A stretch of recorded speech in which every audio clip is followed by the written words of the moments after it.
welcome to the DL Gaming Podcast Halloween Spooktacular. Woo! Yikes. I'm Bobby. I'm a banana. But if you're watching, you can't see the top of the banana there, so it's a little confusing. Just looks like you're wearing a yellow hoodie. An oversized yellow hoodie, yeah, with my headphones inside. The whole thing's a debacle, guys. But I'm hot. I'm always naked, and this is a sweater, and so I'm not doing well here. But I'm doing it for the people. Yeah, even though it's not funny, you can't tell. We're recording this on Halloween.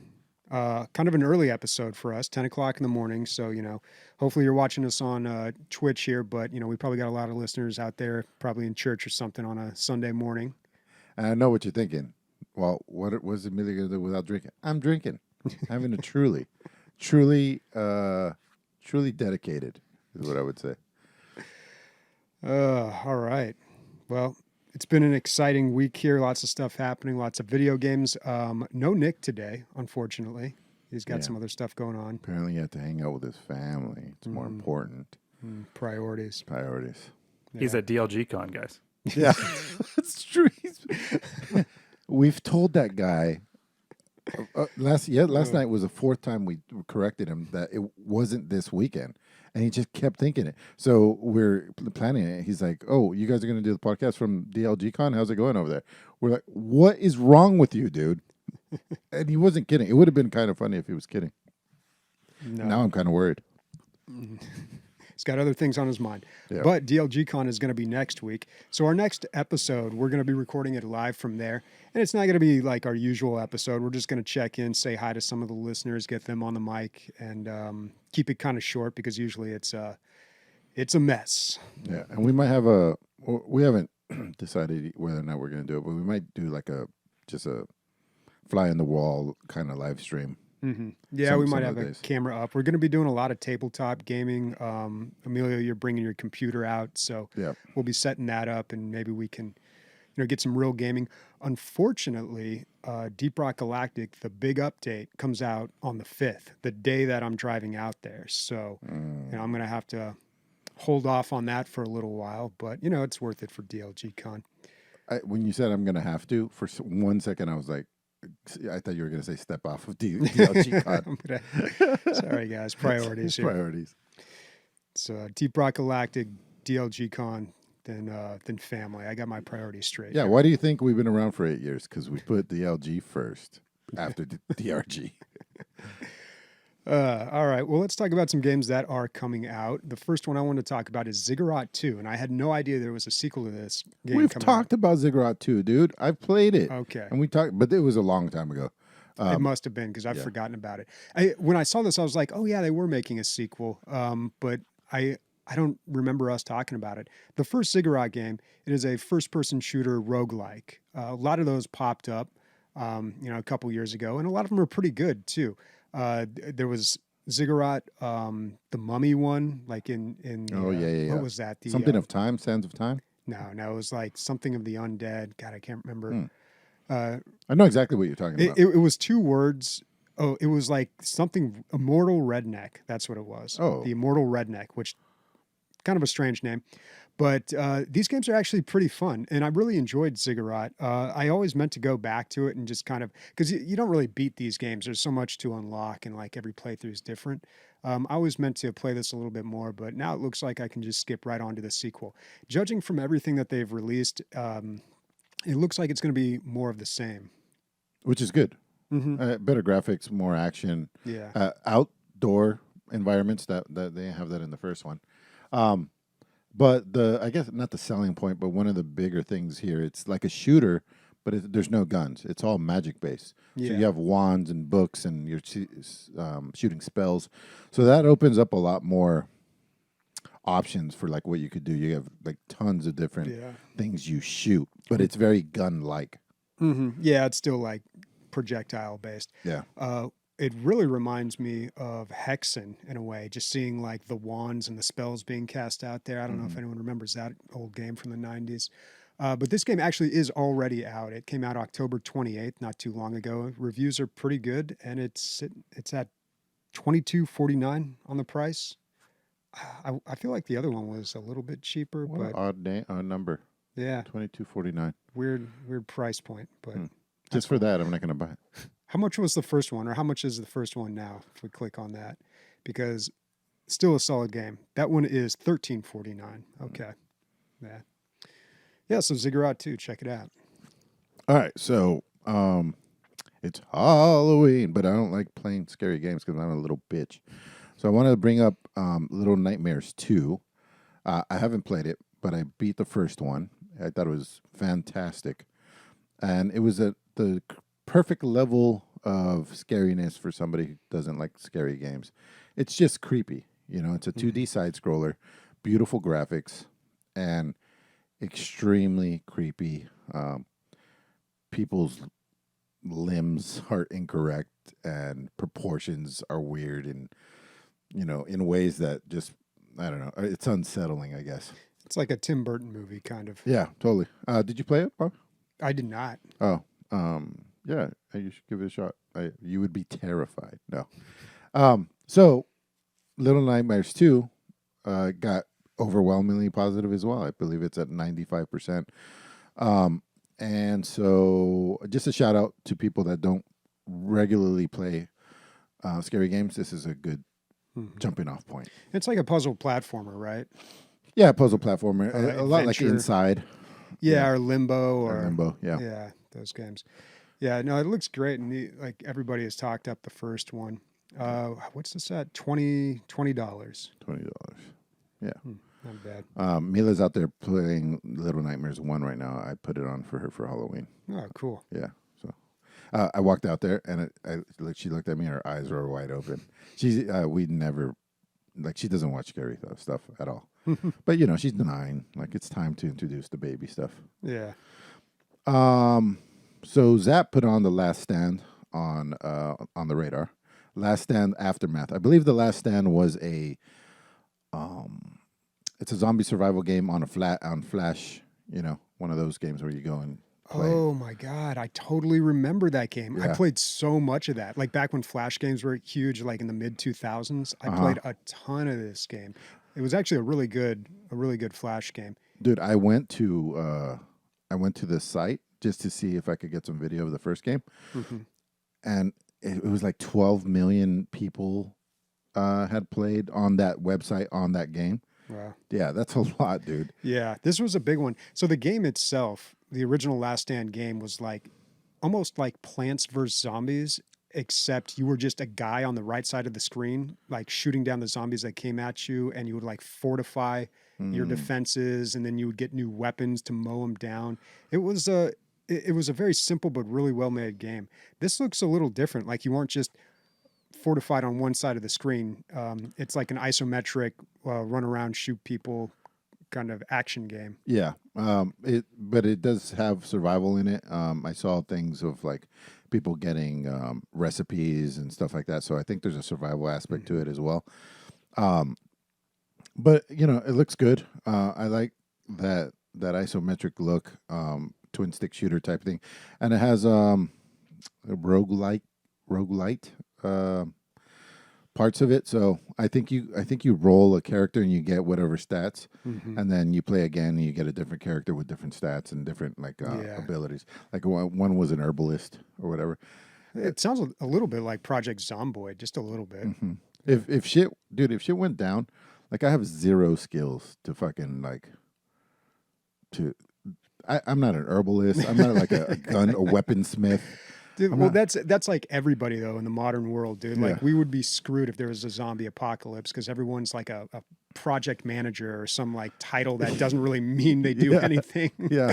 This is on the screen we're showing right now the original game of The Last Stand, and yeah, dude, this takes me back. I played a lot of this. You upgrade to different guns, you get like different perks. It was for a Flash game in the mid 2000s. This was really well made. I definitely played this. Not a lot of it though. And what's the so the release date on The Last Stand Aftermath is November 16th. They don't have a price on it yet, but they do have a demo that you can check out. I would put it at $20-$30, I would guess. Yeah, that seems about right.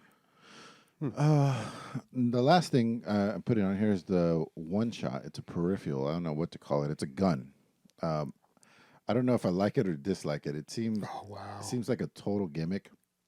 So it looks like a laser rifle, I guess, and you can play it sideways, and then kind of like you would hold a regular controller, and then it swivels and turns into a gun, which turns into like your mouse cursor for first-person shooting. So the idea is, if you're playing a third-person shooter, you control your character in a regular way, and then when you go ADS, that's when you swivel and turn to gun. Wow! And then so you start shooting. It's like a controller that turns into a super scope or menacer on the fly, like in the middle of the game. You're just like whip. Yeah, exactly.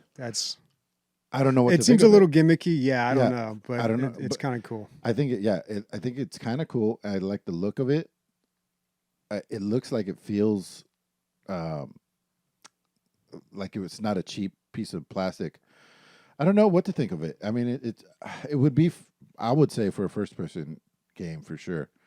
But the other thing is, like, if you're playing a first person shooter that doesn't have the third person part, I think you can control the game still from that other aspect. So you can move around. I think for a first person shooter game, single player, I think it would be really good. Actually, I think it would be fun and immersive. Well, there's a lot of games out there that used to use the light gun, on older consoles. That would be really fun to relive and play. I remember I had one on Sega Saturn that I really enjoyed. But there's also new games being made that use this technology. And you can buy a light gun for your PC, but it's not super cheap, and it's not super easy to set up. This looks a little more fluid. So I don't know how light guns work. How do... It's like a Wii controller. They've got a receiver that you have to put there, and then the gun. I don't know how the technology works. Like, so this one works differently. This one has a separate laser that you cast onto the screen from the lower part, like a projector, and then it detects where the lasers pass through. So it's like really accurate. Yeah. Yeah. So really interesting. Or isn't that how the Wii works? I don't know. I never had a Wii. The Wii is like a remote, like a remote control. Like you said, it has a receiver. All right. I have two problems with this. Okay. One, Edward Norton is in the video and it's bothering me. And two, the footage they've used to showcase like the accuracy, they're not hitting any. Like the guy who's playing the footage is just bad at shooting. Well, the guy's not playing, dude. Most likely. Well, okay, fine, but he's bad. Whoever is the footage is bad. What's the price on this? Do we know? I don't know. Is it even close to being released? This seems like something Razer would make. World's first targeting gun-shaped controller. So odd. All right. No price on it? Yeah, I don't think it's there yet. It's probably not close to being released. Anyway, yeah, I'm glad people are trying things out. Yeah. All right. Before we move on to the games that we're going to talk about, just another reminder, Deep Rock Galactic coming out November 5th. We didn't really talk about it too much last week. I said there's like a huge update, but there were a lot of details we didn't really go over, like the rival mining company that you're going to be fighting against, a bunch of robots, basically. Yeah. But what I want to get up before we get into that, I thought it was interesting that their updates are now going to be thematic and named, right? Mm-hmm. So that helps them develop. You start with the story, and then you come up with the mechanics to fit the story. So I thought that was fucking, that's perfect thing. What they have the game where they want it, and now it's all about like extras, bells and whistles, right? Mm-hmm. And it's like, how do you come up with fresh new ideas? You give yourself parameters and a story, and then kind of like what we were talking about with Magic, where they start with the story and then they make the cards. So yeah, they've really set it up to give this game a long lifespan. And it's going to be a free season pass that they're going to do every time, which is, I don't know if I've seen that before. We've seen the season pass, but for a free season pass? I was thinking about it today when I was watching the same trailer that we're talking about right now about like the corporation and stuff. Mm-hmm. Like, how are these guys making enough money these days? Do you think they just kept their team really small? I don't know. I feel like they just made a lot of really smart decisions and didn't overstep. Like they didn't try to. The thing that I think makes Ghost Ship so good is that they don't really take their player base for granted. They're never trying to exploit them. Right. So they have DLC that you can buy that's all cosmetic, and the cosmetic stuff's really cool. Like there's a lot of cool stuff in there. Dude, as soon as I saw the Alien one, I bought it. Yeah. I hardly even play the game. I was like, this is right up my alley. Yeah, they got a lot of great stuff, but it does feel optional and like you don't really need it. So they haven't really come out with any updates that you had to pay for that completely changed the game. And then they've just kept to like that ideology, like let's just make a really good game and the game will sell itself basically. So yeah, but at a certain point, like you can only sell so many copies. You can only sell right? so many copies, yeah. And their pay for DLC is not much. There's not much out there. I think there's like 3 things you can get, and they're all. There's a lot more now, but yeah, it's not a ton. It's not what you could run a company on. I don't think. Yeah, I think they probably just kept. They probably never swelled the company. They probably kept. That's why That's probably what it is. But I've seen pictures of their entire development team, and it's a pretty good size. I mean, they're not a AAA developer though, right. So, and it is nice that they, when we've talked to Soren with Ghost Ship, like he's always said. When we asked them, like, what's next? Are you going to work on any new projects? And they're just focused on the game, Deep Rock Galactic. They're just going to continue working on this. Yeah. And it really is like it changed so much, and it feels like going back to it. I take a couple months off, I go back, and it's like a whole new game, pretty much. So. Imagine us that play like even more infrequently, and then we come in and we're like, fucking new graphics, new effects, new particle physics. It's great. Yeah. So they're going to have a rival robot company that you're going to be fighting against, and you can like hijack some of them and get them to work for you.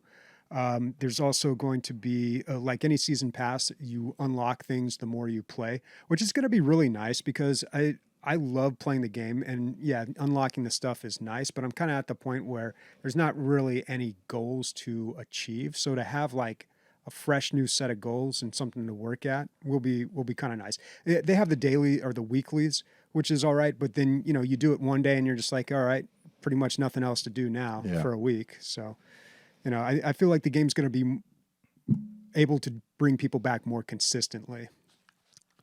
I just I hope they did such a good job. I hope they're not only making money but like making more money than previous years. You know what I mean? Yeah. That's all. They deserve it. Like they should. Yeah, they deserve it. Maybe they have 2 types of season pass, one and a bonus one. I don't know. Listen up, Soren. After talking to him, I was like, I don't know if you remember. So I talked to him the first time, I think. Yeah. And I was like, yeah, he's just a better person than me all the way around. He's like funnier, smarter. Yeah. All right. Well, let's talk about some games that we have played. I have continued to play Back 4 Blood. Can't put this game down. So I just want to tell a few stories of interesting things that happened this week. I have struggled to get through the maps on Veteran, and I've realized like it just takes like shooting the birds or a police car and setting off the alarm to completely throw a map. So you just have to be super careful about that. I was playing with someone and he had his mic on, which happens quite a bit. All talk was on, didn't realize it. And oh my God, dude, like someone in chat even said like, hey dude, your mic's on, you might want to turn that off. Didn't seem to notice it. His wife or girlfriend was talking about a lot of stuff. His daughter was talking. I got to know this guy pretty well, man, and his situation. That's all I'm saying. And then at one point, I totally goofed. There was a flare on the ground, so I didn't see these birds next to it, and I just ran in like an idiot and just boom, like wasn't even discreet about it. Didn't accidentally shoot it because I take a lot of bullet penetration. So what happens is like I'll shoot a zombie and then it goes through that zombie, and then like 100 yards down the road it hits like a security door, and then like we're screwed. That happens to me a lot, especially when I got the LMG and I'm just like. I didn't even know that was a thing. Oh yeah, Jeez. yeah, dude. You got to be careful with the bullet penetration. I've come to find out, especially when you got the LMG and you're just like letting off 50 rounds. Yeah. But this was not that case, dude. I just went in like an idiot and just ran right into birds in front of everybody. And then this guy with his hot mic was just like, "Ugh, dumbass." I'm just like, and I almost wanted to be like, excuse me, bro. But I couldn't really blame him. I mean, I did make a pretty big blunder. Yeah, and then he continued to argue with his girlfriend about their marital strife or whatever. So yeah, that was fun. But then later, I got into a group, and there was a guy who was like a pro at this game. He knew the maps front and back. He knew every little thing. He's like filling me in on all these little tips. Like, okay, if we all do the ping on the heal box, then the bot will go up and heal themselves for free. Okay, this part we want to do this and that. And like, he just knew everything. And he carried me all the way through Act 1 on Veterans. Oh, so nice. I made a lot of progress there, and I learned quite a bit from this guy. Did you friend him? Yeah, I did, but who knows if I'll see him again, you know. But yeah, that was really, really informative and fun. And I've been learning a lot from Reddit too on these builds. Like apparently Melee, you can really just get absolutely nuts with it. I saw you fucking posting fucking spreadsheets and shit, man. Your balls deep, dude. Yeah, I'm doing the research, dude. Like that's what you got to do with this game. Because what I'm realizing is this game doesn't point out a lot to you. You kind of figure it out as you go. Like at first I was like, okay, I know some cars have alarms, like in Left 4 Dead 2, and you can tell because they blink. And then I'm realizing, okay, it's just the cop cars that you got to watch out for. And then the thing with the healing, and then like somebody in Reddit posted a really good explanation of just how the health bars work, because it's just not clear. I mean, you have damage, you lose health, and then there's trauma damage, which basically lowers your health cap. And then you have lives, which is how many times you can get downed before you die. And then they said also, hey, the defibs, everyone thinks they're useless, but you can use a defib to revive somebody or to pick somebody up. And it picks them up 4 times as fast and reduces their trauma damage. So, you know, don't sleep on the defibs, basically. So, like, all these little details about the game, like, I'm starting to learn and I'm getting a lot better at it. But the game does not tell you any of this stuff, which seems strange. But, yeah, I'm still having a good time with this. I'm probably going to continue playing with it, dude. So Nightmare is going to be fucking a little nightmare. Like, you can't make a single mistake. Yeah. Well, it sounds like you can't make a mistake right now. I mean, you can, and the team can recover, but you don't want to do it, man. It's a big burden because it drains your ammo and like things can go south pretty quick. A lot of times you can tell right away if you're playing on Veteran and you get into a map and you say, hey, anyone got rifle ammo, and nobody gives you any ammo, then you should just get the hell out of there, dude, because your team is doomed. Because if people can't even share ammo, there's no way that they're going to be able, or they understand like the more complex parts of this game. So did you figure out, like, on all levels, is it true if you clear an area, it's clear? Like, you don't have to worry? Okay, that's my other funny story. So remember last week, I was like, oh yeah, they just hung out in this room when they triggered the event. They killed the horde and they just waltzed across the bridge. No problem. So I'm playing with some of, our listeners, and I'm like telling them this. I'm like, okay, let's hang out in this room. Yeah, don't worry. It's going to slow down any moment now. 2 minutes later, I'm like, this is lasting kind of long.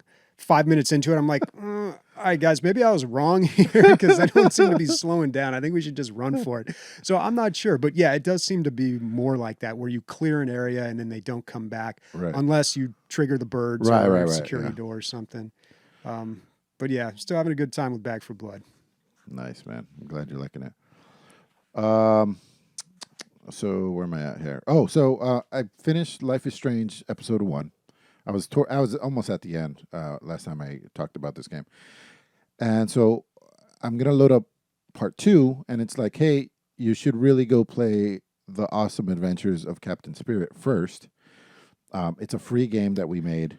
Do you remember this? I forgot about that. Me too. Yeah, I had forgotten about it too. I remember putting it on the radar and being excited that it was like it looked like a little boy that had superpowers, right? So I was like, I remember that, and then just kind of completely forgot about it. It's a free one single episode game. It's not even as long as a regular episode. Mm-hmm. I would say maybe you could finish it in an hour, but you could go up to probably 3 hours if you go after every single little thing. So if you've never played one of these games, what's the company? Don't Nod. Yeah, Don't Nod. If you haven't played one of their games, this is a nice spot to just go play it. It's free. It's got everything that the other games have, but it's just a little tiny snippet. And I hope, if sad things bum you out, this whole episode it's super sad, man. The whole situation, the little boy, it sucks, and it sucks that people live in those kind of situations. And he's making the best of it because he's a little kid with great imagination. But yeah, it sucks. And so at the very end, I was like, how does this tie in to Life is Strange 2? At the very end, you see the characters from Life is Strange 2 just kind of walk up to him. I won't spoil anything. But and I was like, how does that make any sense? So then I went back to the other game, and then it all started to make sense. About halfway through episode 2 of Life is Strange 2, you kind of get to this kid's neighborhood. And I'm thinking that you're going to probably help him in his situation. I'm guessing, but I don't know. But yeah, the whole thing, it played out. I was glad that I went to go play this other little game. And I'm glad that they made this thing for free. Like I said, although you can get all their first episodes for free, right? Probably. The first episode of each game, I believe. It's free. So you can start there too. But this one is nice because it's it's a beginning, middle, and end all right there in an hour or two. Mm-hmm. Yeah. Cool. God, I completely forgot about that game. 2018 is when it came out. And something about Don't Nod that I want to bring up there. How do I put this? It's like, yeah, you're playing a game, you're trying to get through it, but at the same time, there's several parts of the game where you'll just put on music and lay down in the bed, and it won't end until you push, leave the room. And you can just enjoy the music and the sweeping angles and stuff until you're done with it. But I let it go for 30, 40 seconds. I'm not just trying to run through this game. And 80% of the information in the house, posters, books, has nothing to do with you finishing the game. It's literally just information to tell you, enrich your understanding of the characters, and thus, have you enjoy the main story more. It's nice when the game lets you set the pace like that. Yeah, that's something that always bugs me about some games, is when I feel like I'm just being held hostage by dialogue lines or other parts of the game, cutscenes. But yeah, you could skip right past dialogue in this game. You could just not answer, and they'll always they always have an answer for you not answering or whatever. Yeah. And then another one of those was, he has a treehouse and he has a lookout point in his treehouse because he's Captain Spirit, and this is where he surveys and make sure everything's going all right. Yeah, and it's fucking nice acoustic music, and he's just sitting there. And you get the idea that he does this every day, just sits at his perch, and it's really nice. Nice for nice sake is what it is. Yeah. Cool. Bobby, you played a giant game. Oh, yeah. So October 28th, big day. Age of Empires 4 came out. We've been waiting for this one for a while. I played it. Christian and I played it. And I got to say, man, I like it. It really feels like an Age of Empires game. It felt so familiar and yet new. I really enjoyed it.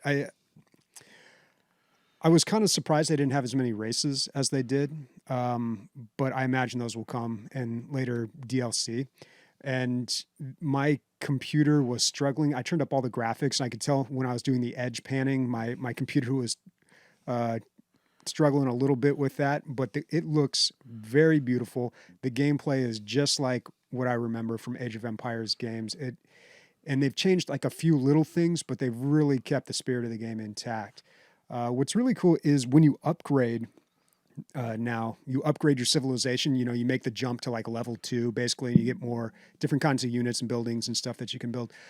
In the old Age of Empires games, you had to do that at your town hall. So you had to halt production on all your villagers or whatever upgrades you might have going on there, just to upgrade to a new age. And that was always kind of annoying. What they've done now is the way that you upgrade to the new age is you build a special type of building, and you always get an option between 2 different types of buildings.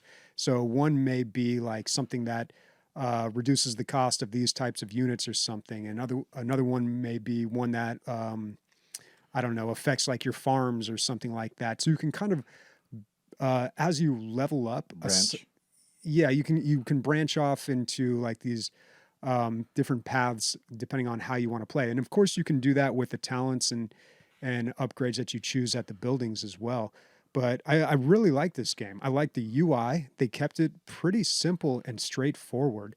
I mean, there's a lot of detail that I just have not really absorbed yet because I haven't spent enough time with the game. Like, okay, well, these units, they get like plus 10 damage from this buff, and they're good against these units. Just figuring out the whole numbers game. Basically, I haven't quite got there yet. But it's looking really good, man. And just like some of the little details about this game I really liked. I was building walls along a coast, which apparently wasn't a good idea because then I couldn't build my docks. I was playing the English too. The English, no docks. Yeah, it was kind of a weird fit. Yeah. But I was building walls along the coast, and I would build the wall like right next to a mountain. And then it would just automatically build this little section that would kind of go into the mountain. It looked like Lord of the Rings or something. It looked really cool, and it just really smooth. And it's automatic. Yeah, just automatic. And you can actually put your units on top of the wall now. Like they can go up there and get like a height advantage for the archers, little things like that just feel so great.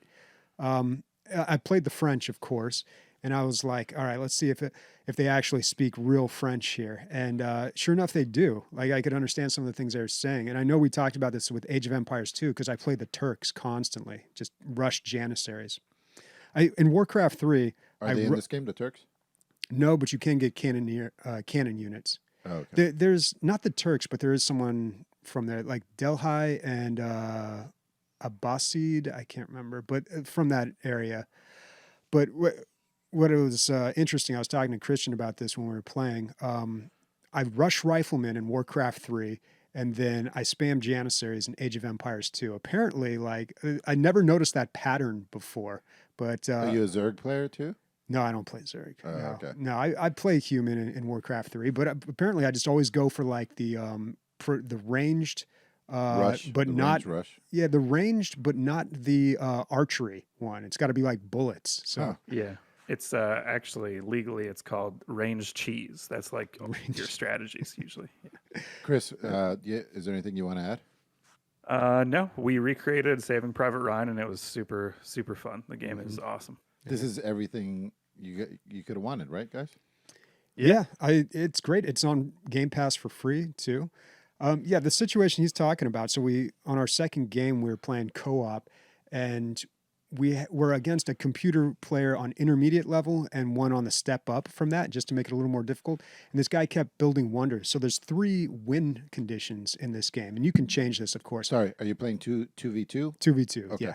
So there's 3 win conditions in this. You can obviously just totally obliterate your enemy through combat, or you can capture all the relics and hold them for 10 minutes, or you can build a wonder, and as long as it doesn't get destroyed in 10 minutes, you win. 10 or 15 minutes. I assume that everybody knows that it's being built. And oh, yeah, it'll announce, this has happened, and it'll show a timer and everything. So our enemy built a wonder, and we're like, oh, great, we got to take that down. And I built like the fortifications around our little island, and I'm like, nobody's getting in here. And then we got to get out of here. Yeah, and then they build the wonder, and I'm like, docks. And then I couldn't build the docks. So Christian fortunately had a navy, and he loaded up like a small army, and the clock's ticking. Did he pick up your guys in his navy? Yeah, at one point in the game he did do that. Fucking awesome. Yeah, but I was spamming longbowmen, and that did not work out. So basically, Christian won you this game? Well, no, because I built a wonder on our area. I'm like, well, I'll build a wonder, and if you can take that one down, then we win the game. But now it's all on you, dude. Building the wonder was the easy part for me. But a lot of resources, I'm guessing, right? Yeah, a ton of resources.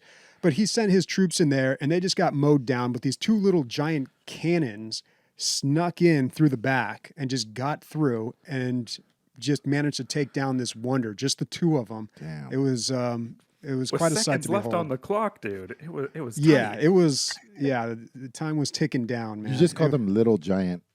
Oh, is that what they're called? Little Giant? Well, no. What are they called? Everything's got such a strange name, but they look like these bombards. Bombards. They look like these long cannons, but they just kind of. I mean, I'm watching it, of course, from the perspective up on high, so was kind of funny to watch these two little cannons just kind of scoot in and pew pew down this giant wonder and totally win us the game. That's awesome. Yeah, so we had a good time with it, man. How many games did you guys play? We played 2 together. How many did you win? Well, they were co-op games, so of course we're gonna win.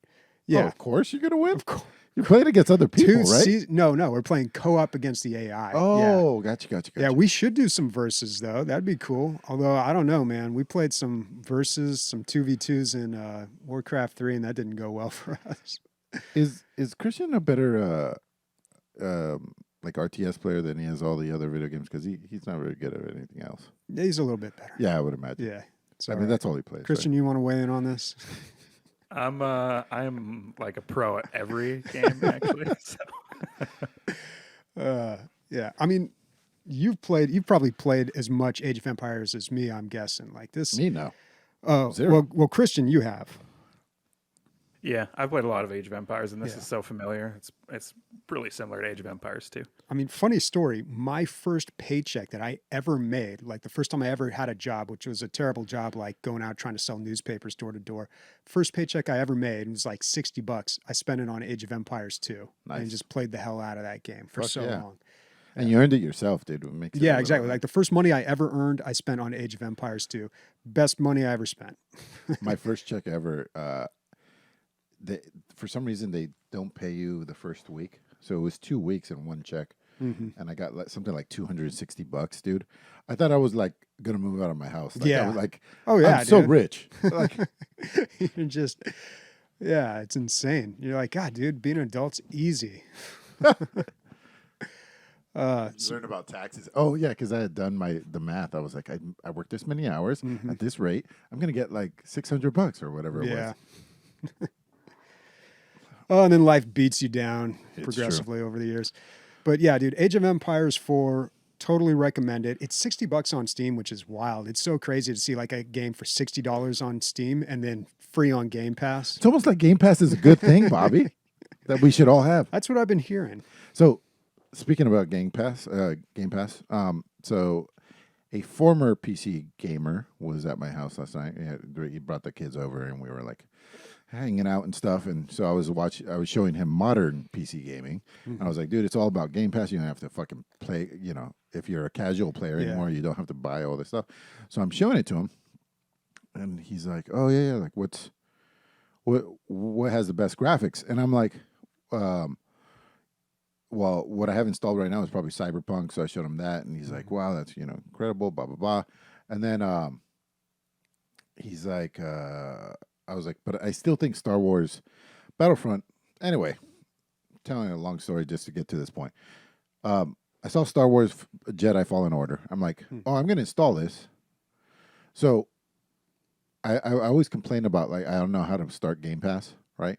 So this is how I'm doing it currently. I start Xbox console, and when you launch that, about the majority of the time, 80% of the time, there's a little window there that says launch Game Pass within of Xbox console. And then I click on that, and then Game Pass launches. That's how I'm doing it now. Then I wanted to get Jedi Fallen Order. So I click on that to download it. Guess what? There's a third fucking browser or fucking launcher. EA, it's called EA Desktop.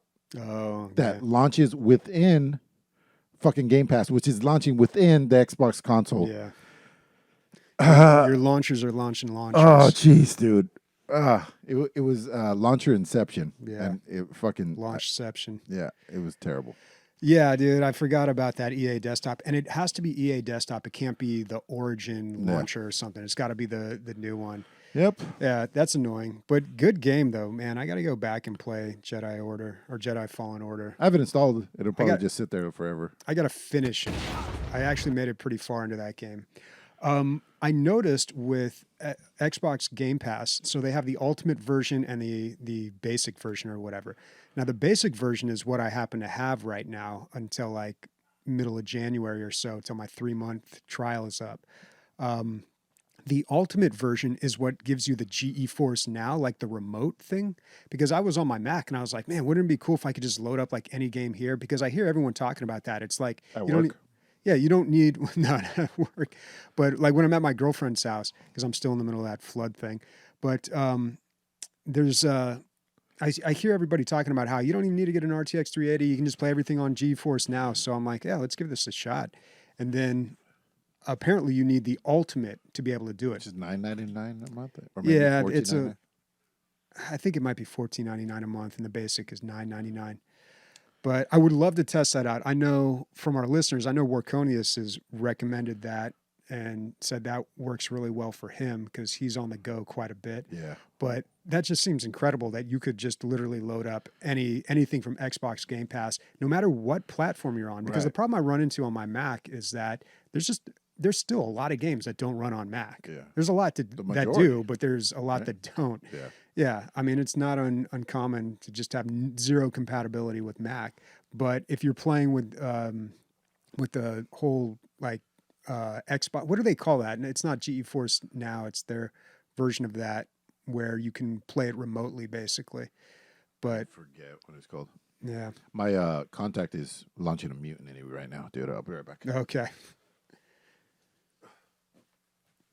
All right. Okay, here we go. We got those play over 100 high quality PC games, Xbox Game Studios. I don't know if they have a name for it. I think they might just include it within the ultimate pass that you get. But that includes like all those console games as well. All right. Well, while Emilio's taking a break, let's celebrate this Halloween by asking Christian some spooky questions here. So, Christian, first of all, do they celebrate Halloween in Canada? Yes, but it's always 30 days later in November. Wow. And your Thanksgiving is like weeks earlier, right? I don't know what American Thanksgiving is. We had our Thanksgiving like 2 weeks ago, so. Okay. Yeah, I'm just talking about the Halloween thing. Halloween's normal. Yeah, everyone dresses up. Yeah. Okay, do the whole trick-or-treating thing. I wonder if they do that in Europe. I don't know. Yeah, it's weird to think. Halloween, for me as a Canadian, was usually around the time first snowfall happens. And I always see these American movies where it looks like, just this nice fall atmosphere. Mm-hmm. So Halloween for me, like lots of people dress up in like bulkier costumes because you're going out, like as a kid, you're going out and trick-or-treating and stuff. Yeah. So that was always like the coming of winter. Wow. So what are you doing this Halloween? I dressed up as Phil Plait, the astronomer, and Rand dressed up as the James Webb Telescope. Oh, and we threw a party last weekend for some of Rand's and mine friends. Okay, so I'm guessing that was the picture that you posted in Discord? Yeah. Okay. Yeah. What are you doing for Halloween? Oh, nothing. I'm going to go over to my sister's house and, I don't know, maybe hand out some candy if there's any trick-or-treaters and just hang out there for a little while, and that's about it. If you were going to die, dude, like what would you dress up as? If I was going to die? You had to, or you were going to die. Like someone was like, you better fucking dress up or I'm going to kill you. I don't know, maybe a pirate. I wish I could be like super creative with the Halloween costumes, but I'm pretty lazy when it comes to that stuff.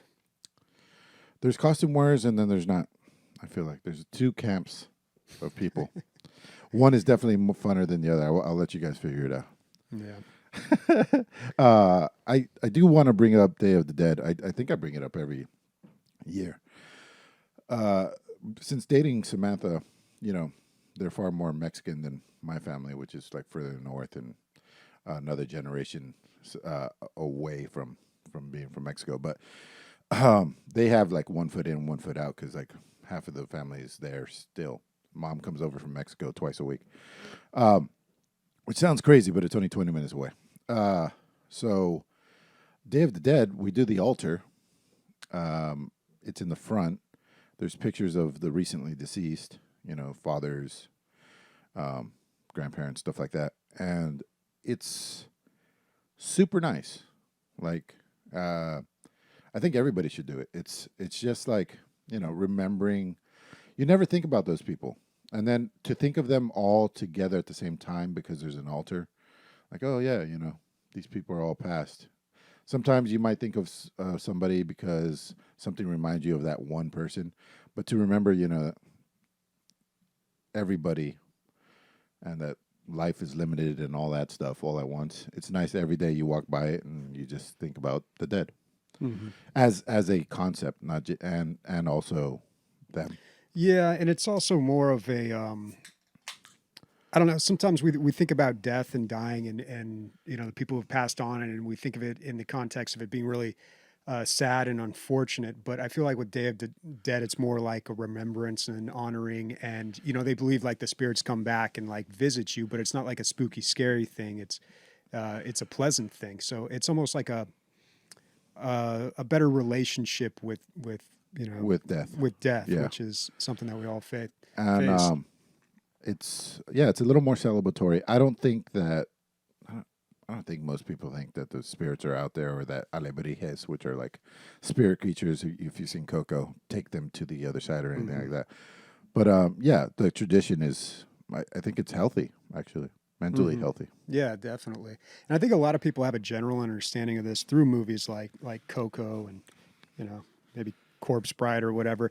I know my girlfriend has said in the past, like she's been annoyed sometimes that like that's the only thing that people recognize Mexicans for is Day of the Dead. Well, it's because they knocked it out of the park, man. Yeah. I mean, it's beautiful. It's colorful, like the whole like skeleton mask painting and the candy skulls and all that stuff. Like it's awesome. But yeah, it tends to be something that's always like whenever you talk about Mexican people, it's always just Day of the Dead or the food. Yeah. Yeah. George Lopez has a joke that says the food's more popular than the people. So that some guy just told him, "Taco, get out of the way." Just called him a taco. Oh yeah, Grim Fandango. That's a good example. All right, we've got a lot of listener questions here, so we should get to that. A lot of spooky listener questions. Before we do, though, quick shout out to the Livingston, subscribing for 6 months. Thank you very much. Did you bring up what Nick said? Oh, yeah, Nick gifted some subs. He says, "Happy Halloween, everyone. Sorry I can't be there." And he gave away 5 subs. Oh, thanks, Nick. All right. First question coming from Burn Division. What's the sexiest horror character or creature? Pick one from gaming and one from movies or TV. When I was a kid, Elvira, she just had those, when you're a kid and there's giant boobs. And this is before everybody had giant boobs, because I think it was before like surgery. This is like the early 80s, so I don't know if like... It wasn't it wasn't everywhere, Yeah. So like, there was definitely something there. And even, wasn't Morgana kind of hot? Yeah. She had something to her. Morgana? You're talking about from the mom from the Addams family from the show? Yeah. What is that? Angelica Houston. Yeah. Mm-hmm. I mean, I always thought the one from the original Addams Family, she was really attractive. But yeah, definitely Elvira. That was, dude, that Elvira, Mistress of the Damned or something, whatever that movie was that she was in. Yeah, dude, that was great. But my answer to this question is actually both TV and gaming. I got to say the nurses from Silent Hill, right? Oof. Bit of a butterface, but I mean, if they even had a face, Oh, do they man. have faces? I don't know. They were all bloodied in bandages, but hey, from the neck down. In gaming, horror career, I would say, fucking Arachne, dude. There's something. She had big ass tits, from Smite. Smite was so ridiculous though, with like the portrayal of women in that. It was pretty ridiculous. The only one that wasn't like completely sexualized was Artemis. Look at her now, dude. Look at Alvira now. It looks like she's a backup singer in Kiss. Yeah, well, I mean, when she puts on all the makeup, she almost looks kind of the same. But and it's been like 40 years. But I think she did something on Shudder, like she hosted some like a couple of movies on a Shudder special. And she was talking about how she was going to retire the character. She's been doing this for a long time, man, and she's been around for a long time. She was on a podcast I was listening to once, and she talked about how she went on a date with Elvis. Oh shit! It's like, oh my god, that's Elvis and Elvira. Yeah. I mean, this was before she found the Elvira character. Oh, gotcha. But she was a showgirl in Vegas. I'm sure it was a date, dude. Have I told you guys the story of my first jerk off? No. It's to Sylvanas icon in Warcraft 3. Look at these.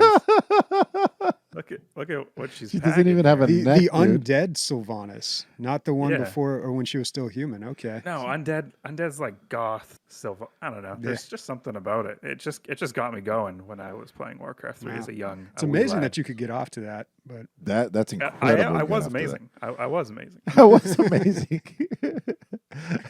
I made myself come every time. Yeah, for video games, I definitely jacked off to what do you call it? I've told this story before. Street Fighter to Chun-Li. If you made her jump, and you pause it, you can just see her ass and her thick thighs and the whole thing. Yeah, she's basically naked. So, at least once. Oh my god, I don't like where this conversation's going. Yep. Yep. All right, next question. I think that's the only time. I think. All right, next question from Days. She's got quite a few here, so let's see. The first one, this is a hypothetical situation. Think of the most disturbing nightmare of a boss that you and the DLG crew are fighting. It's a mix of video game villains. What enemies from which games would you pull to create the ultimate monster, both in looks and in stats and buffs? When I feel like ultimate bosses, I always go back to like the older Final Fantasies, where it's like a tower of monsters. You know, it's just like one big statue of all these different forms, and you're going up. That was like Final Fantasy 3 or something like that. And like you go from, it was like devil forms at the bottom, and there's angelic ones at the top. Yeah, and you like fight all these different. That last like floating island where you fight Kefka. If that's Final Fantasy 3. How can you not like? You're fighting gods, basically. You know, that's like a really end game boss. If I were to mix some crazy shit in there. You know, one of my favorite boss fights was actually from Divinity Original Sin 2. I think it's on the second island. There's this wolf creature that you run into. Big giant wolf guy. And he's got his little wolf minions with him. We blew him up. I think in one playthrough we did. We cheesed him somehow. Yeah, we figured out we stun locked him. Is that what it was? Something like that. We did something, like you had some ability where you were able to stun lock him, and then I just was able to DPS him down because he spawns his minions, his wolves, and then he gives them like an attack buff that'll stack, so it gets out of hand pretty quick. But we were able to prevent him from doing that.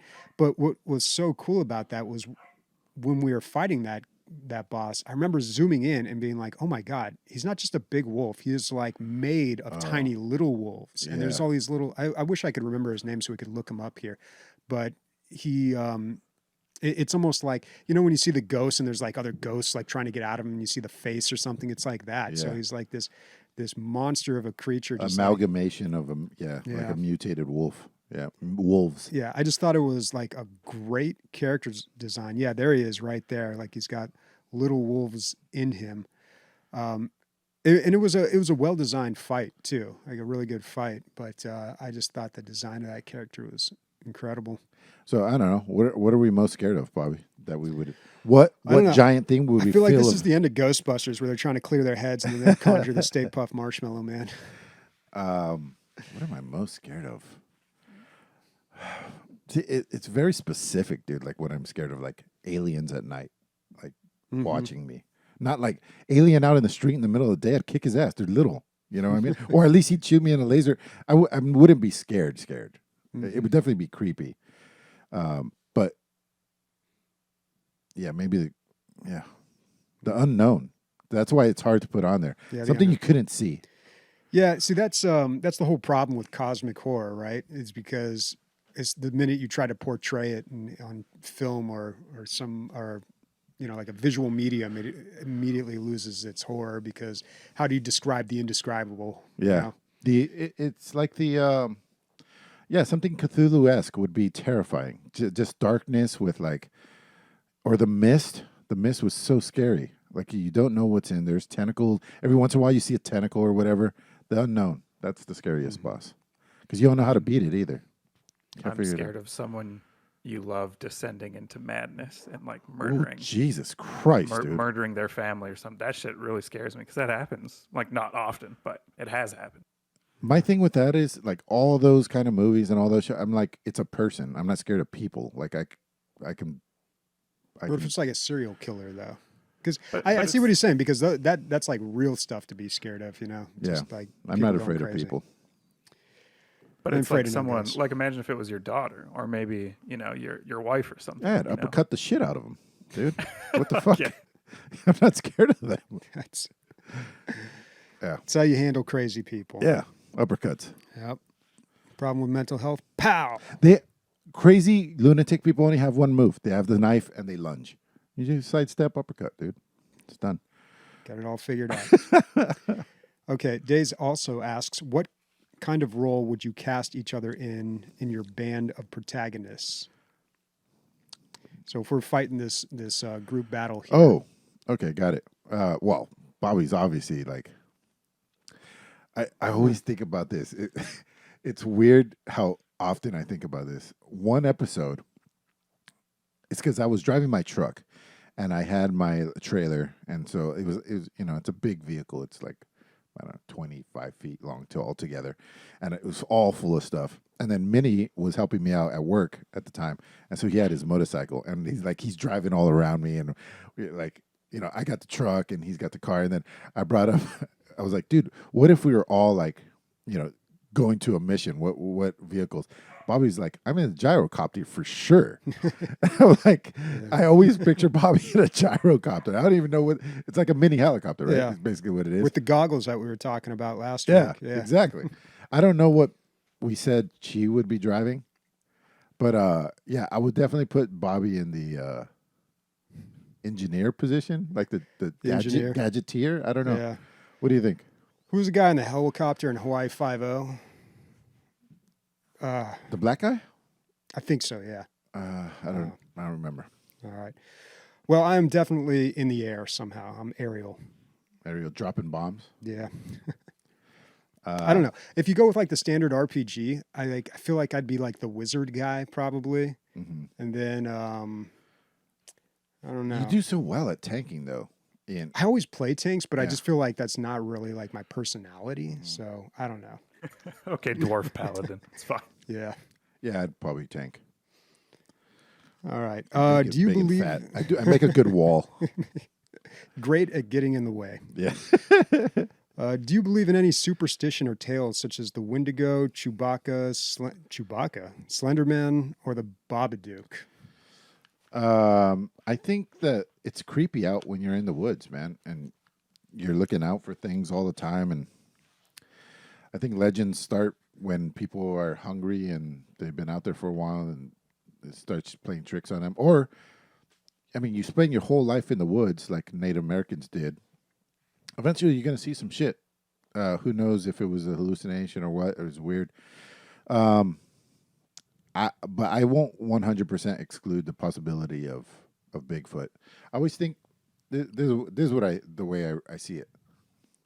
California is fucking ganic. It's so big. It's so long, north to south. It's ridiculous. There's so many cities, so many people, millions and millions and millions. You all right? Yeah, I'll be right back. Okay.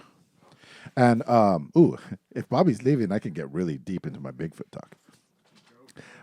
Directly above California is another length of land the same size as California. It's in Canada, and it reaches all the way up to Alaska. It's all trees. All trees. No people live there. Very few people live there. There's like 1 or 2 cities, and it's just trees. A whole other California just full of densely packed rainforest trees. Anything could live in there, man. You walk for like 20 minutes, you'll get lost. Or, 5 minutes. It's so densely packed, the Pacific Northwest. So anything could live in there. I think it's like impenetrable to see. You can't fly over it. The canopy's too thick. You can't fly through it. The trees are too close together. It's just really, really hard to observe that entire area. But I'm not saying, I would give it like a 5% chance there's Bigfoot. Wendigo, more on that later. I'm going to bring that up later. What about you, Chris? Yeah, I don't really believe in any superstitions, period. And then these creatures, I'm kind of like with you. Like, if someone brings me like evidence, then I believe it. But I don't think. What do you think about my second California of trees? I thought it was very poetic. I'm not sure if it's exactly like that, but it is quite dense. So anything, who knows what is in there? Yeah, I like the tales of like like field work scientists, and they find an animal they thought was extinct, and they're so excited because no one's seen it in 100 years. Mm-hmm. So I guess stuff like that could happen for bigger, scarier creatures. So this is kind of close to that. I'm on a huge construction site. We do a lot of digging, and the Museum of Natural History is there, and they watch us dig. From afar, but they watch the machines do their work, and if they see a hint of something, because these huge digging machines dig like 3-4 inches at a time, so it's kind of like layers, right, just disappearing, and so they can watch history go by 3 or 4 inches at a time, and if they see anything interesting, they just hop down in there, and so they found a completely unique species there that they'd never seen before. So that was pretty cool. Or no, it was a species they knew about, but never in that time. So they didn't know that it existed in the time that they found it in, it's cool. They found a bunch of buffaloes. They found a tractor that was like 150 years old, stuff like that. It's cool. Like, I had no idea that, these guys were out there, but I'm glad that they are, so that we don't like completely obliterate anything that's kind of cool. Yeah, that's cool. Do you believe in any superstitions? Like, there's popular ones like don't walk under a ladder, stuff like that. Superstitions. No, I don't think so. There was a time in my life that I was so staunchly atheist that I got rid of all that stuff. Same. I purged it from me. Yeah. But when I even got upset with people saying bless you. Like when oh, really? That's funny. Yeah, because I was like, there's nothing wrong with them, and God's not going to help. I took it the other way. I make a big deal. I say bless you. I make the cross, and I pretend to put like holy water on people. See, that's a healthier way of doing it, dude. Yeah. All right. So, Bobby, we just slipped right into atheism while you were gone. Slipped into what? Atheism. But anyway, we can get back on track now. I step away for 1 minute. Yeah. Oh, where you at on the Wendigo, Chewbacca, Slenderman, Babadook? Chupacabra. I'm not too superstitious. I talked about this last week. The only thing that really scares me is like, devil, demon possession stuff. Yeah. But which would assume that you believe in demons and devils. Yeah, you'd think so, but it's not really a rational fear. But I didn't really grow up around a lot of like woods or in a very rural area, so I think especially because I live downtown. I live like in the middle of chaos. I wake up to like homeless people fighting each other and peeing in bushes. So it's not a whole lot of mysticism in that. There's not a lot of mystery there. Zero spirituality, dude. You're in the concrete jungle. Yep. All right, cool. Yeah, that's us. But Days, she's from the woods, or at least her mom lives like lakeside, I think. So I'm sure there's all kinds of. Yeah. We in California, in San Diego, you don't even get those stories. You don't even get those creepy stories of like. Not a lot of folklore. Yeah, there's no folklore. There's zero. Because we have PlayStations. I don't know. Okay, let's see. Vorconius asks, or he says, tell us a scary story, a moment where you feel like you may poop your pants. You go ahead, Bobby. I've been talking for a little bit, but I got a good one for this. A scary story. I don't really have. You've been scared of the cops. I mean, you could. Doesn't matter what you're scared of. The red and blue flashing in the rearview mirror. Yeah. That's pretty scary sometimes. Oh my God, I had something I wanted to say here, but I can't remember what it was now. But I don't really have too many like terribly frightening incidents in my life. I got mine locked in. Okay, go for it. And it takes time. Strap in, kids. I've told this story before. I love this story. So I was like 8, 9, and we're out on a hunting trip, and my cousin was a little bit older. We went out, and we both had our rifles, and it's just like, 22s, you're just shooting at rocks and shit, and mostly, you're not really hunting, you're just having fun. And we saw some squirrels, and we both took a shot at these squirrels, and there's a darker one and a lighter one, and the lighter one fell. And I was like, I'd never seen a white squirrel before. And so we went to go get it. Well, it was unclear as to who killed it, because we both shot it at the same time, and only one of them fell. And so we went, and we couldn't find it. So it either got maimed and ran off, or whatever. Just couldn't find it. It got scared and ran away.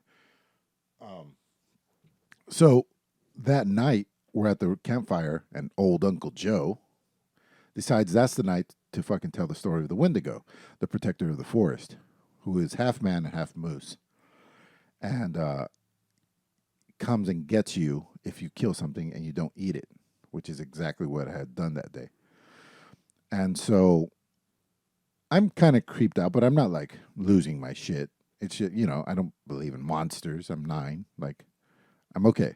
Everything's all right. And at that time, we had a truck with a camper on it, so we were sleeping in a shell of the truck, me and my dad. And we're like sharing a blanket or whatever. And he's drunk. He's talking. No, my brother's super drunk. He's talking in his sleep and fucking telling me to turn off the light, but the light is the moon, so I can't turn it off. And it's really bright. And my dad's like super drunk, and I'm just awake, waiting my impending doom. And then I hear fucking footsteps outside, and I'm like, because I am on, dude. I am like fucking waiting. And yeah, fucking footsteps are outside. Then lots of footsteps, and I'm like, what's going on? And I look through the window. There's very small windows, and I like barely creep, and I see horns. Dude, I'm like, I'm gonna fucking die. I'm gonna fucking die. And I'm shaking. I'm holding my dad's leg, and he's like trying to kick me off. He's not even close to being conscious. They're trying to kick me off, and I'm just like, and then bang, fucking something hit the fucking truck, and I'm like, I almost had a heart attack at 9 years old, dude. And then after the bang, then the footsteps went away. I was like, it was fucking crazy. Eventually, I passed out from just exhaustion. So I went out the next morning and started looking around. People have like herds of cows out there in just the woods, and they have them tagged so they know where to find them when they need them. Mm. And the bull was walking through with the bull. He had the fucking cow. So those are the horns. And then it just happened to randomly kick the truck. So we had this big dent in the fucking truck. But I thought it was the fucking Wendigo. It all adds up. Yeah, dude. I thought it was going to come uppercut my ass, dude. That's insane. I don't think I've heard that story before. Yeah. I've never been so scared. I never will be that scared ever again. That's intense. Yeah, I mean, I don't have as good of a story as that, but I remember when someone at school told me about Bloody Mary. You know, you go into the bathroom, turn the lights off, say it 5 times in the mirror, kind of like Candyman. They jump out and get you. Like I heard about that, and then this was like in like 4th grade or something. So of course I think it's real, and like I go home and I'm keeping it together, and then. My dad, when I was young, he taught me how to play the trumpet. So like I'd go in his room, we'd play like duets and stuff. And like halfway through this lesson, I just like break down crying. And I'm just like, he's like, what's going on? I'm like, Bloody Mary's going to get me. She's going to jump out of the mirror and she's going to suck me in. And like, and I just like lose it. And I'm surprised he didn't just laugh like, oh my God, are you kidding me? But then like, you know, he explained to me like, oh no, that's not real, blah, blah, blah, ghost stories and all this shit. But yeah, when you're such a young kid, like you'll believe so much willingly. So it's funny. We just said that we have 0 folklore, and then you knew about Bloody Mary. I knew about Bloody Mary, and Mila just brought a Bloody Mary this year for the first year. Yeah, so everybody knows about Bloody Mary. I don't know if that's like folklore. Well, I mean, I guess, yeah, it's exactly what it is. Yeah, I guess we don't have any like local folklore. Yeah, right. Like, oh, those woods over there, them woods, oh, that mountain there. You don't want to go down that mountain. Yeah, we don't have any like pet cemeteries around here. Okay, Warconius also asks, most gruesome deaths in a video game, and why did you enjoy them? I mean, nothing beats Mortal Kombat, for sure. That's fatalities. That's the most gruesome shit there is, I think. There might be creepier stuff or more like satanic stuff and stuff. It's just the philosophy of it, but man, do they get nasty. Yeah. Well, you know, they get all creative with it now. Like that's the whole thing. You got to like top the last one. That I don't know if they continued it with the other Tomb Raider games, but that first remake had a lot of gruesome death scenes. But I don't know if that was like which one? The first Tomb Raider. Oh yeah. The remake, the first remake. Yeah. And just the abuse of the girl, man. She took a... Yeah, well, you felt it a lot more because Mortal Kombat, you kind of go in expecting it. These guys are fighting to the death, and then they finish with some gruesome fatality at the end. But this was just kind of like, you didn't really see it coming, I guess, as much. And then, it was a little rough because of that. It was a little, now that I think about it, it's kind of like Rambo First Blood. Like that was the feeling. You're in the woods, and like she's taking him out like brutally, you know, and also getting the shit beat out of her. Yeah. The whole time. Yeah. But I can't think of any other ones right now. Dude, so you haven't played fucking Mortal Kombat in a while. There's a blood witch now. She can control people's blood. So she like her fatalities are like suck the blood out of you and stab you with your own blood. Like it's fucked up, dude. Like how you get defend against that? Killed with my own blood. Yeah, man. Okay. Oh, another question from Days. What's something you wish was in horror games that would tap into your fears? Any scary game. Any scary game already has. It's funny because in real life, I'm not scared of just about anything. Like,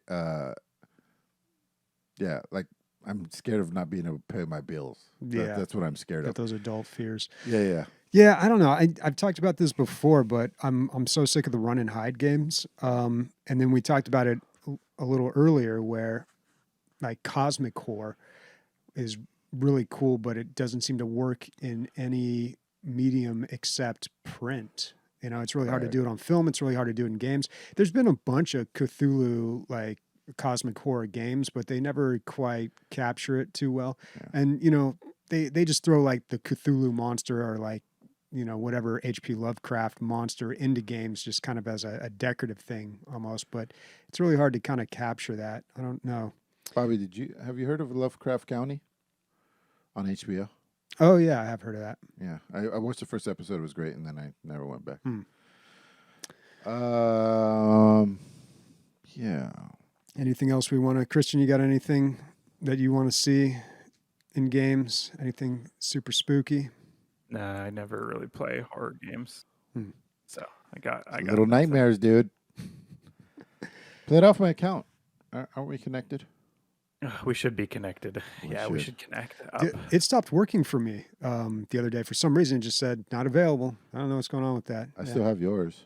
Yeah, and yours worked for the longest time because I remember I installed games and Yeah. just left them installed and it worked forever. So I don't know. We'll look at it at some 10 point. second ninja, dude. I can't. Yeah, it's holding your entire library on its shoulders. Yeah, and the game that I have installed, because we figured out at some point, like if you just install one game from the other person's library, then it seems to hold on to the account and doesn't lose the access. So the game I have installed was Round something. It was like that Plinko. Oh yeah. Round Shield, something like that. Yeah, something like that. Anyway, I can't play Slay the Spire right now, and it's kind of a problem. So, working on my achievement hunting. I want to go play Round Shield now, man. I never. You didn't dive too deep into that game. No, yeah. I played it once and gave it a rave review, and never played it again. Mm-hmm. All right, we've got a question here from Montana VP. Hypothetical question. You meet someone and bring them home for a sex-fueled night of fun. You have done everything imaginable together and have satisfied that sexual itch you have been having. You fall asleep, and at some point in the night, you keep smelling rotting meat. You ignore it because you are so tired. When you finally wake up and turn over, you see your partner in bed next to you, but they are a week-old rotting corpse. What do you do? I wonder how I put myself in a coma. Yeah, I don't know. I mean, first of all, I feel like I've woken up next to worse, so not a huge problem here. I could probably work with this.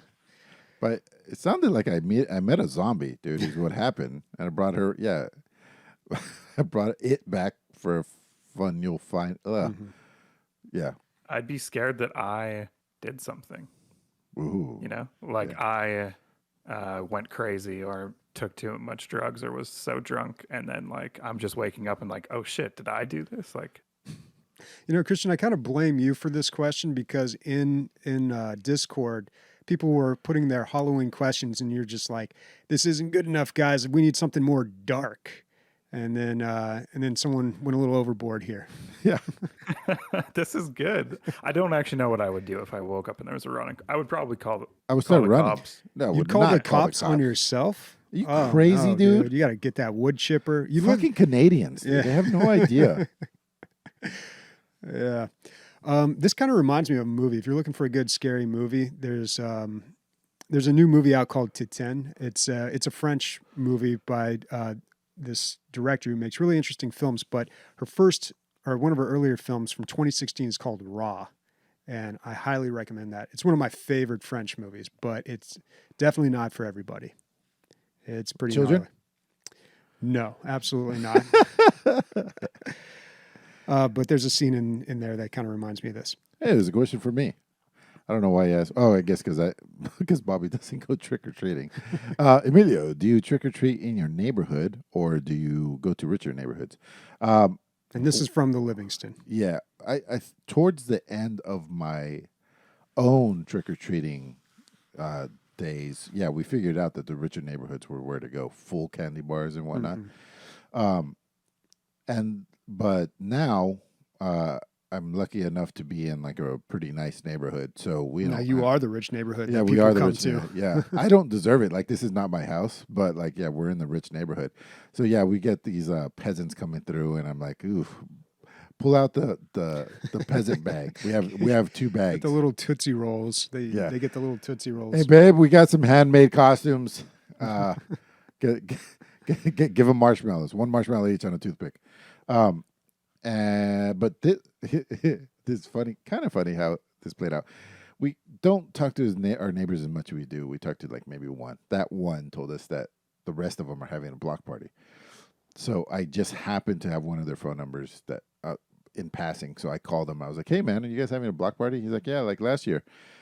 And then he's like, "You guys should come through." And I was like, well, first of all, I live here, so yeah, I'm coming through. I live here. I can't not be here for the block party.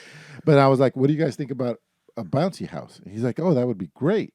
So we're gonna get a bouncy house and put it right in the middle of the cul-de-sac. And then I was like, so I'll bring a cooler and some drinks and order some pizzas. And he's like, oh yeah, fuck it, that sounds great, like, awesome. Just tell me the bill. I was like, no, we'll pick it up. Don't worry about it.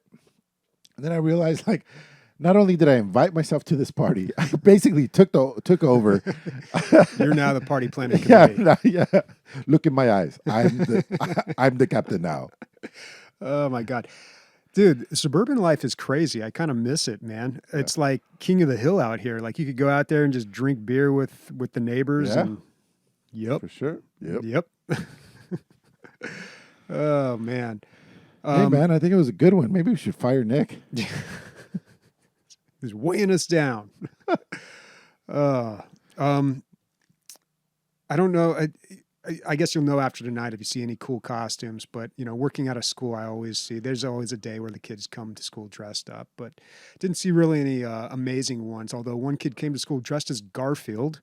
Wow. Just Garfield. Yeah. And I'm like, that's fucking genius, dude. I want to dress at Garfield and just walk around and be like, Mondays, am I right? That's out of, like, how does that kid know about Garfield? I don't know. I mean, it's Garfield. He's out there. Like, he's a thing. Kind of universal, yeah. Have you seen, you want to see some creepy stuff, dude? Have you ever seen I Love You, John? Or I'm Sorry, John? No. Pull that shit up, dude. I Love You, I'm Sorry, John subreddit. It's like horror Garfield that kills and I have seen John. That. Okay, yes, I have seen that. Yeah, maybe do top of all time, maybe something like that. Yeah, and they some really good. There's some really good drawings here. Yeah, people like turning Garfield into like this giant scary monster and. Yeah, I found this on Imager one day. These are not just creepy; they're like disturbing. There's like there's like really disturbing stuff on here too. Yeah, so check that. Oh, look at that one, dude, coming out of the page. Yeah, they always turn them into like we were talking about, like a Lovecraftian thing. Yeah, and there is something a little like unsettling about Garfield too. Like I don't know. You could definitely. It's not a far reach when you see some of these. You're just like, yeah, that's illogical. Oh. Dude, look at that one, dude. The top, go up a little bit. Oh my God. Yikes. Yeah, dude. They are rough. Oh, boy. Okay, we should wrap this up. What are we playing next week? Dude, there's so much good shit. Like, can you tell me right now that there's no way you're touching Left 4 Dead? I mean, Back 4 Blood. Yeah, probably going to keep playing that. Right? Yeah. But then you also have Age of Empires. Yeah, Age of Empires. Right. And then you're supposed to play Riftbreaker. Oh, by the way, Riftbreaker is on a hiatus because of Nick not being here. Riftbreaker you're supposed to play. And where's the time? Yeah, and then there's a slew of other games that I wanted to get to as well. But yeah, we're in that time of the year, from now until like December, where there's just going to be lots of big releases. Deep Rock Galactic, big update coming. Definitely going to be jumping into that whenever I get back from DLG Con. Yeah.